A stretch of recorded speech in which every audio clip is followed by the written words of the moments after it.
정치 고수다. 오늘은 김성태 전 국민의힘 원내대표와 함께하겠습니다. 어서 오세요, 대표님. 안녕하세요. 예, 안녕하세요. 먼저 이해운 기획예산처 장관 후보자 얘기부터 여쭤봐야 될 것 같은데 친하시죠? 그렇죠. 뭐 그래도 네. 정치를 꽤 했으니까. 네. 그리고 이제 박근혜 대통령이 2017년 대통령 탄핵 이후에 또 이제 바른정당으로 이렇게 또 보수가 새로 좀 재편될 때 그때 또 함께 같이 움직였고 뭐 이리저리 뭐 꽤 많은 시간을 좀 보냈죠. 근데 딱 인사 발표가 나니까 다들 예상 못했다, 깜짝 놀랐다 이런 반응이 많더라고요. 어떻게 보셨어요? 저도 깜짝 놀랐습니다. 네. 그럼 언론 보도 보고 아신 뭐 거예요? 이혜원 예. 의원이 좀 예. 권력욕은 좀 강해요.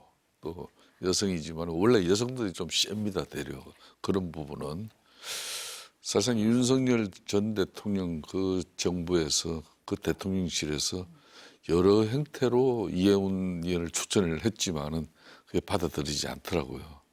본인도 그때는 좀 상당히 실망한 감도 있었는데 그 뭐 그렇죠. 대통령 탄핵 정부에서는 대려 적극적으로 그래도 윤석열 전 대통령을 또 이제 옹호하고 또 그런 측면에서 상당히 집회 시위에서도 적극적으로 이렇게 임하는 그런 모습. 그리고 이제 우리가 지역이 중구 성동이니까 뭐 시내에 그렇게 이제 뭐 이 종편 방송사들이 또 시내에 많잖아요. 그러면 항상 이혜원 플랜카드를 늘 봐요. 그럼 아주 자극적이고 좀 선명한 그런 이재명 대통령에 대한 그 상당한 비판 어린 그런 플랜카드를 많이 걸었죠. 깜짝 놀랐습니다, 저도. 그러면은 딱 보고 깜짝 놀라셨다. 국민의힘에서는 정말 충격을 받은 것 같더라고요. 상당히 예. 큰 충격이죠, 이거는. 뭐 현직 뭐 당협위원장이고 저분이 또 여러 가지 또 시사하는 바가 있어요. 태생은 부산 출신이죠. 또 시집은 울산 또 김태호 의원, 노태우 대통령 때 그때 내무부 장관 한 그런 김태호 의원이 울산에서 사선을 할 정도로 울산은 그 상당히 작고하신 그 김태호 의원의 그 분위기가 아주 짙은 곳이었어요. 거기에 며느리 아닙니까? 또 그러면서 본인은 서울에 이제 강남권 서초에서 또 삼선하고 동대문 그리고 지금 중구 성동 이런 지역구를 섭렵을 하고 있으니까 서울에서도 상당히 그런 영향이 있죠. 그런 측면에서 당 입장으로서는 상당히 상당히 상처를 입었죠. 아니요, 근데 국민의힘에서는 뭐 충격도 받았을 수 있고 뭐 섭섭함도 있고 뭐 여러 가지 그런 생각, 감정 이런 게 있을 것 같긴 한데 굳이 그래도 제명까지 시키고 이렇게 세게 비판을 해야 되느냐, 이 대응이 맞느냐 이렇게 보시는 분들도 있는데 이 대표님 생각은 어떠십니까? 그러니까 이제 예. 그분들은 이제 우리 당내 사람들이 아니니까 삼자적인 입장에서는 냉철하고 또 객관적인 입장에서 이야기를 하잖아요. 니네들 보수 정당인 국민의힘이 작년 12.3 그 비상계엄의 그 탄핵을 올바르게 정의하고 또 그런 측면에서 당이 변화와 쇄신 어떤 자정 노력을 해 나가지 못하고 그러다 보니까 국민적 신임을 많이 회복한 그런 제1야당이 아니고 또 이런 상황을 가지면은 지금 6.3 지방선거까지도 상당히 어려운 선거를 치를 거고 그런 측면이라는 이제 희망이 잘 안 보인다. 그런데 그걸 뭐 이혜원 뭐 지금 전 의원이 이재명 정부에 들어갔다고 배신자라고 뭐 그렇게 뭐 비판만 한다고 될 일이냐 이런 이야기인데 그런 것들이 이제 상당히 아픈 대목이죠. 우리 당이. 지금 대표님 말씀을 들어보면 이혜훈 후보자가 여러 면에서 지금 좀 상징성이 있는 것 같습니다. 그러면은 이재명 대통령이 발탁을 했을 때 네. 어떤 점을 좀 봤다고 보세요? 뭐 일각에서는 뭐 능력 봤다. 뭐 일각에서는 선거용이다. 뭐 이런 여러 가지 해석을 내놓기는 합니다. 실용 정부로서 흔히 말하는 뭐 국정 운영을 잘하기 위해서는 이제 진영 인사들에게 휘둘러지지 않겠다는 건 이재명 대통령의 분명히 인사 철학은 있는 것 같아요. 그렇기 때문에 윤석열 정부에서 임명한 농축산부 장관인 송민영 장관을 유임하는 그런 경우도 있고 그분만 그런 게 아니고 식약처장 같은 경우도 그렇고 그런데 이제 또 이제 지난 대선 공간에서 물론 근호월 뭐 전 의원이라든지 이런 TK에 기반을 둔 사람이지만은 그런 부분을 이제 본부 장관으로 또 앉히고 또 이석연 지금 이제 국민통합위원장 같은 경우도 우리 당에 이제 비대위에 참여하고 늘 우리 당에 좀 쓴소리를 아끼시지 않은 그분을 국민통합위원장으로 또 모시고 그걸 모시는 자리거든요. 모시고 이번에 이제 이혜훈 의원까지 이렇게 발탁하는 걸 보고 그런 측면에서 정말 진영을 넘어선 어떤 국정을 위한 그런 뭐 인사다. 그런 인사 철학을 가지고 있구나. 이렇게 이해할 수도 있지만은 앞으로 이야기하는 제가 한 두 가지 측면에서는 상당히 정략적이고 전략적이다. 어떤 점에서 그렇게 보세요? 저는 이런 인사를 할 수 있다는 것은 대통령이 가령 집권 후반부가 돼가지고 더군다나 여소야대 전국에 뭐 레인덕이 왔는데 국정 운영이 제대로 뒷받침되지 않고 힘들어할 때 그때 연정을 꾸릴 때 그런 때는 이제 제1야당 대표하고 영수회담을 통해서 당신 나 좀 도와달라. 또 당신이 나를 추천해서 정부에 이 국정 운영에 참여를 해달라. 그래서 쉽게 말하면 그 제1야당 대표가 추천해서 그런 정부의 입각자를 갖다 이렇게 뭐 추천해서 그걸 또 반영시킬 수 있는 그런 경우가 있는 거고 또 한 가지는 이제 지금 거대 입법 권력 친정집 민주당이 자신의 어떤 그런 국정 운영 철학에 지금 맞는 뒷받침이 되지 않고 그런 당정 관계가 되질 않아서 상당히 불편한 어떤 심기가 됐을 때 이거는 정계 개편을 갖다가 어떤 뭐 염두에 두고 이런 인사를 갖다 포석을 깔아보는 건지 난 그런 정도로 유출을 여러 각도로 해봐요. 뭐 이혜훈 의원이 뭐 전문성 그 부분은 분명히 있어요. 그렇다고 민주당 진영도 저는 이 경제 분야에 특히 뭐 정부 재정 관리 측면에서 그런 전문가가 없는 거 아니거든요. 많이 있어요. 그럼에도 보수 진영의 이런 이번에 김성식 국민경제자문위 부위원장하고 네. 이혜훈 의원 같은 경우는 보수 진영의 대표적인 뭐 경제통입니다. 이 김성식 의원도 저랑 아주 민본 21이라는 그런 소장개혁파 모임을 18대부터 쭉 같이 한 그런 사람이에요. 이분 같은 경우는 뭐 경제통이지만은 상당히 계획적 어떤 마인드 그리고 사회적 약자 소외 취약계층을 늘 아우르는 그런 뭐 경제관을 가지고 있어요.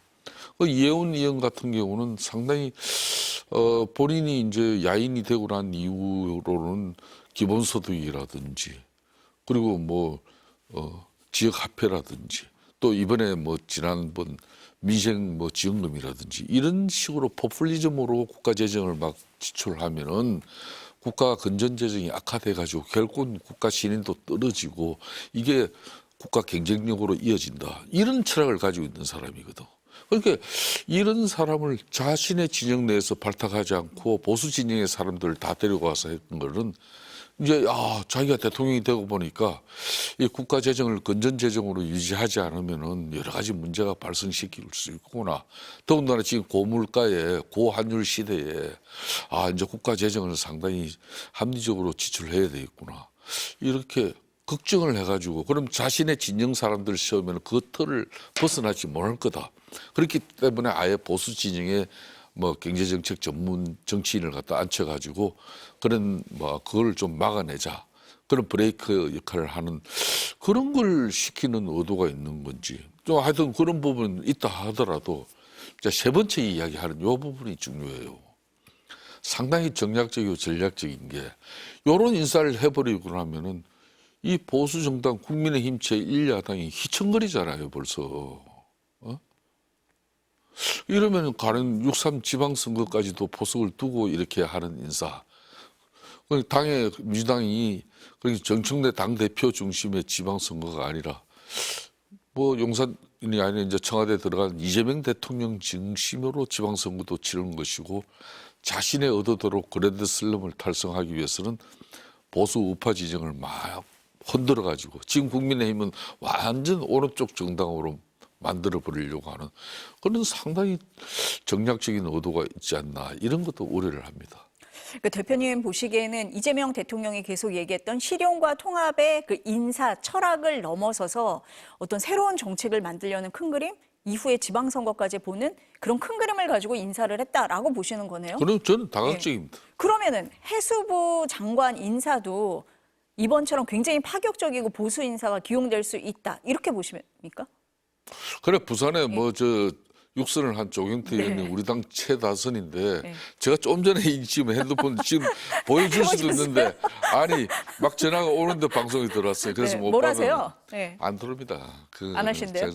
자기는 분명히 국민의힘을 배나 혁신시키는데 자기의 역할을 최선을 다할 것이고 그런 측면에서 아직까지 뭐 입각 제안을 구체적으로 받은 것도 없지만은 갈 일도 없다. 이게 이제 자신의 입장이에요. 근데 그렇게 조경태 의원 말고 뭐 다른 보수 인사가 있을 수도 있잖아요. 그렇죠. 예. 조경태 의원 같은 경우는 현역이기 때문에 말 간다면 이게 엄청난 사건이 될 수 있는 거 아닙니까? 그런데 이제 그런 외적인 측면에서는 지금 원외적인 인사, 배치를 달지 않고 있는 자원들은 뭐 이런 뭐 인사 문제는 워낙 소리 소문 없이 조용하게 진행되고 예원 의원 같은 경우도 벌써 한 3주 전에 그런 뭐 제안을 받았으면은 예원 의원이 저렇게 이제 좀 비판을 갖다 많이 받는 이유는 정치인으로서 그런 제안 받으면 받을 수는 있겠죠. 있다면은 자기 신변 정리를 갖다 좀 정치적으로 깔끔하게 해결하는 그런 정치력을 왜 못 보였는지 아마 자신은 그랬던 것 같아요. 이런 제안은 있었지만 이걸 또 민주당 내적으로 또 자신이 지금까지 한 이야기가 있고 처신이 있으니까 그러면 인사검증 과정에서 이걸 걸릴 것이고 그렇기 때문에 이 제안이 실질적으로 뭐 장관 내정자로 발표까지는 어려워질 수도 있을 것이다. 그렇기 때문에 이 건을 갖다 국민의힘 중구 성동 지역구 자리를 끝까지 놓지 못하고 있었던 거예요. 그게 이제 화를 더 부른 거죠. 차라리 그걸 일찌감치 정리를 하고 뭐 자기가 뭐 자연인으로 있다가 뭐 이렇게 가는 것처럼 이래 하면은 그런 부분은 상당히 안타깝고 국민의 입장에서는 정말 아픈 대목이죠. 이거는. 대표님이 지금 이 인사를 말씀을 하실 때 지방선거까지 지금 내다보고 말씀을 하셨는데 그러면은 여당 입장에서는 외연이 확장되는 상황인데 국민의힘에서는 지금 단일 대우를 강조를 하고 있단 말이에요. 지금 장동혁 대표가 뭐라고 했냐면 당성이 부족하거나 해당 행위를 하는 인사를 제대로 조사하지 못해서 이런 일이 벌어졌다. 그러니까 우리끼리 이 안에서 더 뭉쳐야 한다. 뭐 이런 얘기예요. 가그 지사부터 좀 뭐 예. 그런 이제 민당 정권이 잡으면은 또 실질적으로 탈당도 하고 뭐 그런 경우도 꽤 있었어요. 과거에 국회의원들도 DJ 그렇게 김대중 대통령이 당선되고 난 뒤에는 무려 한 40여 명 가까운 그때 이 보수 진영의 현역 의원들이 그냥 탈당해가지고 그때 김대중 대통령 정당으로 당적을 옮긴 적이 있어요. 그런 역사가 있기 때문에 이제 그때도 막 좀 강도 높게 제명을 하고 뭐 이런 어떤 정치적으로 두 번 다시 이런 당을 배신하는 그런 행위를 단절시키는 어떤 그런 역사를 갖다가 빼지르게 이렇게 교훈으로 남겨야 되는데 그렇지 못했다. 그런 측면에서 이제 저는 주장을 하는 거 있는 거죠. 그러니까 뭐 다른 분들이 많이 지적을 하실 때는 뭐 그 개혁신당 이준석 대표도 얘기를 했지만 어쨌든 보수가 한번 돌아보는 계기가 돼야 된다라고 얘기를 하고 있는데 장동혁 대표는 오히려 당을 좀 더 축소시키는 거 아니냐 이런 지적과 해석이 나오고 있어서 여쭤봅니다. 그게 이제 뭐 이준석 개혁신당의 입장에서는 또 이제 그만큼 당사자는 아니고 이제 보수는 보수지만 객관적으로 보는 입장이다. 예, 그런 거죠. 그렇기 때문에 그런 네. 이야기를 하고 그렇지만 실질적으로 이 당의 대표인 장동혁 대표 입장에서는 이게 뭐 지금 현역 당협위원장 당직을 가지고 있는 사람이 저런 결정을 하니까 정말 난감하고 또 하도 치미니까 그런 뭐 발언이 나갔던 것 같아요. 이해가 된다 이런 말씀이시네요. 민주당 얘기 좀 해보겠습니다. 예. 김병기 의원이 오늘 원내대표직에서 사퇴를 했습니다. 어떻게 보셨어요? 뭐 대단히 참 뭐 김병기 원내대표 같은 경우도 참 조심스러운 사람으로 알고 있지만은 저는 아랫사람들하고 이렇게 갈등이 생기면은 그거는 아우르고 이렇게 추스러서 자신의 부득의 소치로 진정이 이걸 수습을 했으면은 이런 낭패까지는 보지 않을 건데 저는 오늘 원내대표직 사퇴했다고 끝나는 게 아니에요. 저게 이제 민주당 내에 앞으로 여러 가지 분란과 또 이제 청와대하고 당정 간의 어떤 미묘한 갈등 구조 이런 것들이 앞으로 이제 많아질 거예요. 왜 그런가 하면은 정청래 당대표 입장에서는 장경태 그람 의원 같은 경우는 그런 문제가 생길 때 서울시당 위원장이지만은 이거 뭐 조사해라 이런 정도 해놓고 한 달 지나가도 뭐 특별한 결과를 내주고 있지 않습니까? 하지만 김병기 지금 원내대표 같은 경우는 4일 전에 자신이 그냥 대국민 사과도 하고 자신이 뭐 취임한 지 100일 기자회견에도 생략하는 사람이 적극적인 입장을 보였단 말이에요.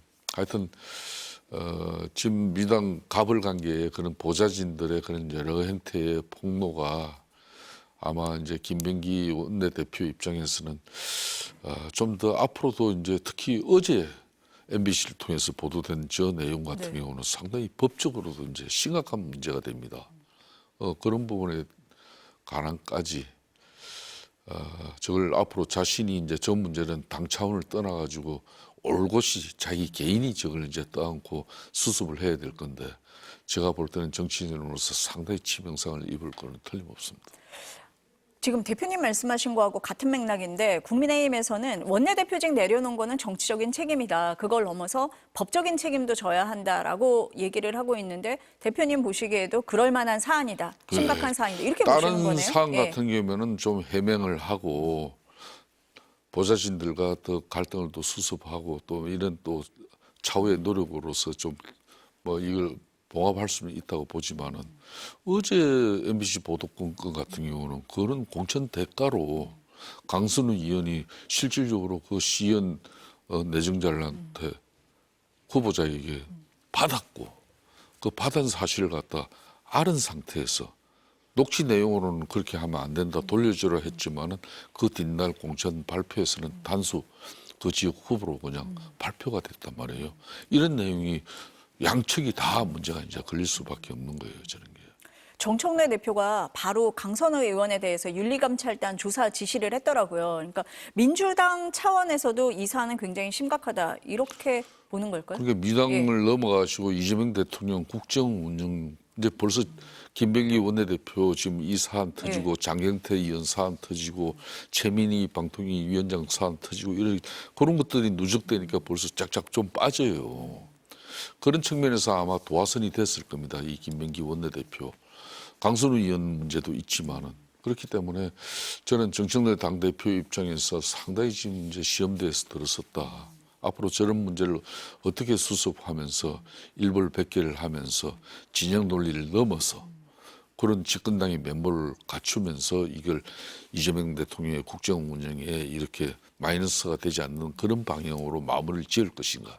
이 대단한 정치력이 필요한 그런 내용이에요. 대표님 보시기에는 굉장히 심각한 사안이라고 심각한 지금 보고 계신 것 상황입니다. 같습니다. 만일 네. 이게 네. 보수 진영 국민의힘에서 이런 일을 터지면 이건 뭐 이루 말할 수 없는 그런 혼란으로 빠질 상황이었죠.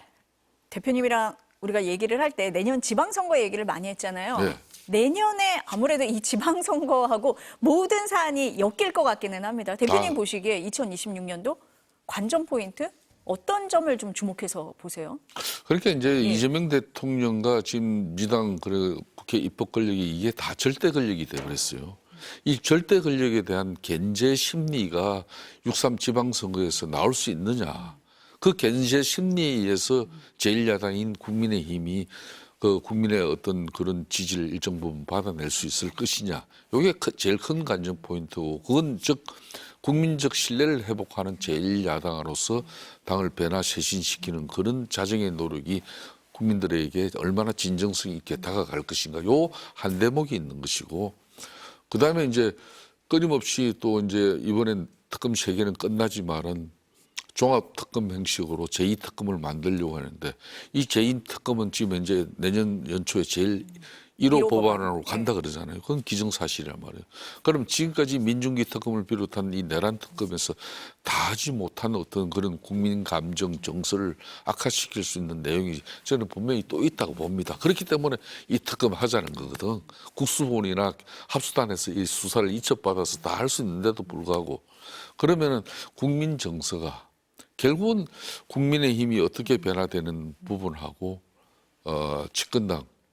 집권당이 얼마나 또 나름 자정 노력을 할 건지 지금 집권당도 이제 이것저것 막 터져요.